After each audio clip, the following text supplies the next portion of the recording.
Ate Red here, and according sa kay Sean, pag ako daw ay nag-review, sure shot daw. Great guideline. Thank you, Sean, for appreciating the effort that I put in my videos. So for today, legit na online loan platform naman yung pag-uusapan natin. Na-receive ko yung 6,000 pesos sa aking Maya account. Buo siya ha, wala siyang kaltas. Hindi na ako naghintay ng 1 hour. 1 hours. Minutes lang, natanggap ko kaagad yung pera. So, yung proceeds ng loan na to ay nanggagaling sa kay Kasyalo. And as mentioned kanina, I repeat, legit po siya. Nang-a-approve pa ba si Kasyalo? I'm gonna try my best to share some tips here, guys. So, please, keep watching.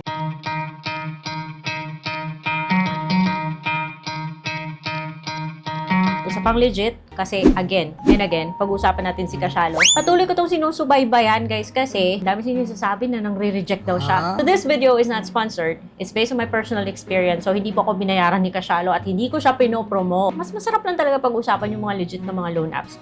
At kung bago pa kayo dito sa channel, please show some love, subscribe, and hit that like button para yung videos ko ay masuggest sa mga viewers na naghahanap ng mga online loan platforms na legit like Kasyalo. But it does not mean na okay yung loan app na to sa'yo. Hindi naman tayo kasi dapat bulag eh. Dapat alam natin kung anong ins and outs sa isang loan app. Kahit na rehistrado po yung isang loan app sa SEC, dapat kilala pa rin natin to at binabasa natin yung lahat na nag-a-appear sa app.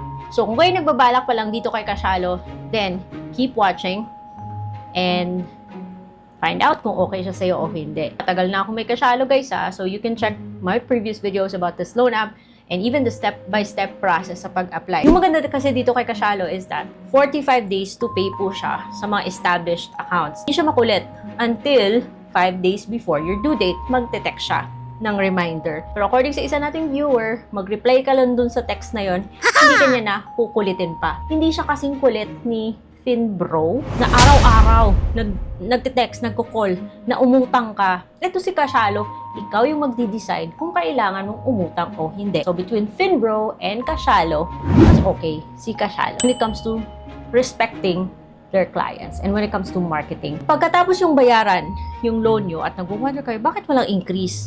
Huwag ka agad mag-apply, guys, or huwag ka agad mag-reloan. Hintayin yung mga a few more days and then notice kayo ng increase. Kasi yung sa akin, yung dati, 4,500, nagbayad ako, kala may increase agad, wala pala.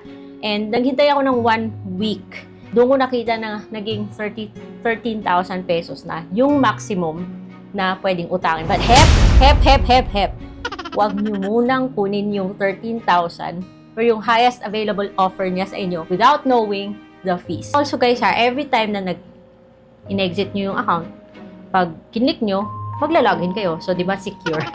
So, ito yung logo po. Huwag na kayo mag-download ng anong app yan because ito po yung logo niya. Meron siyang password. Secure siya. Hindi tulad ng mga loan apps na a-accept ng 111, 111. So, ito, kailangan pag-isipan mo talaga yung password mo para hindi siya madaling ma-hack. Pagkatapos mo yung login, ayan, i-click mo yung cash loan na 1 to 25,000 pesos daw. But depende sa system kung magkano yung papakita sa'yo. And then, pag-click mo ng apply now, makikita mo yung iba't ibang offers niya. Sa akin, yung highest is 13,000 pesos. Yung pinakamababa is 1,000. If you wanna see the details of the 1,000 loan, you can check my previous video. Kasi typically, kung yun yung first loan mo, syempre, magsisimula ka sa mababa. Ngayon, kung 13,000 and 45 days to pay, wala ka namang ibang pagpipilian dyan. Lalagay mo lang yung cash out option, which can be your bank, an e-wallet, or you can also add another disbursement channel. So, pwede nyong palitan or pwede nyong dagdagan. And you can choose kung yun yung which one gagamitin nyo at the time of application.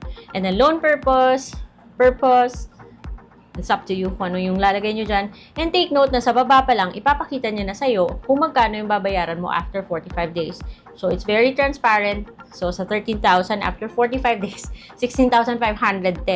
If you click the question mark, merong breakdown. Hindi po siya auto-disburse or auto-approve. Ang dami mong pagdadaanan bago mo matanggap yung perang na loan mo. Pagkatapos mong mag-next dyan, papakita niya yung advisory, papakita niya yung kanyang mga credentials, and then meron kang loan agreement that you have to scroll down para maklik mo yung nasa baba na accept. And manonotice mo yung schedule. Notice na sa 13,000 pesos, yung service fee niya is 2,340. Effective monthly interest na 18%. Taas siya guys. Huwag nyo munang i-take yung highest offer niya without reviewing the fees. Pag-isipan nyo yan ha. Magbo-budget kayo kung kaya bang mabayaran. Kasi pag hindi nyo siya nabayaran guys, according to this, yung penalty charge niya is 0.5% per calendar day on the overdue amount. So kung anong outstanding. Pag na-overdue ka, huwag kang mag-expect na makakabalik ka ha. Pero kung gusto mo lang matapos yung loan, dahil yung loan app na to ay nagsasubmit po sa CIC or Credit Information Corporation, so any delays or any delinquencies, any late payments, or non-payment at all will appear on your credit history. Dapat pinag-aaralan na mabuti yung mga loan terms ng loan app na to. Kung magpa-partial ka, ano man yung natitira, dun po mag-a-apply yung penalty niya. Tinake ko is 6,000 lang guys. And I will explain in a future video kung bakit 6,000 lang.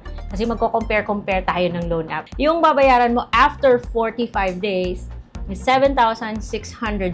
And notice na kung mababa po yung amount, meron siyang effective monthly interest na 15%. Ganito talaga, basta yung loan app ay non-collateral. Ang laki po ng risk nila na hindi sila mabayaran. Pasok pa rin siya sa cap ng BSP rates. Now, hindi ko sinasabing okay yung loan app na to or what, or hindi ko siya pinopromote. Pinapakita ko lang sa inyo kung ano yung mai-expect nyo kung dito kayo uutang sa loan app na to. Pag-click nyo ng accept, ang dami nyong pupuntahang pages kung saan mag-accept kayo bago kayo mapunta sa part na mag-OTP pa kayo.